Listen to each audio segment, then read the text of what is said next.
In this video, I'll show you how to write Midjourney prompts for beginners.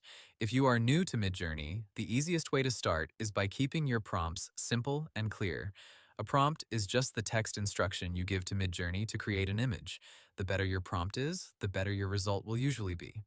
A good beginner prompt often includes four basic parts: the subject, the style, the setting, and the mood or lighting.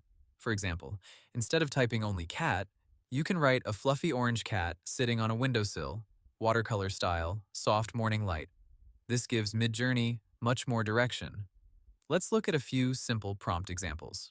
You could write a modern living room, minimalist design, natural light, realistic. Another example could be a futuristic city at night, neon lights, cinematic, highly detailed. Or for portraits, try something like a young woman in a red jacket, street photography, rainy city background, moody lighting. As a beginner, avoid making your prompt too long at first. Start with one clear image idea, then add a few details. Once you see the result, you can improve it by changing the style, colors, camera angle, or level of detail.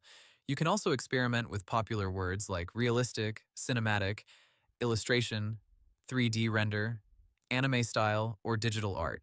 These help shape the final look of the image. Another good tip is to compare prompts. For example, generate one image with sunset lighting and another with dramatic lighting.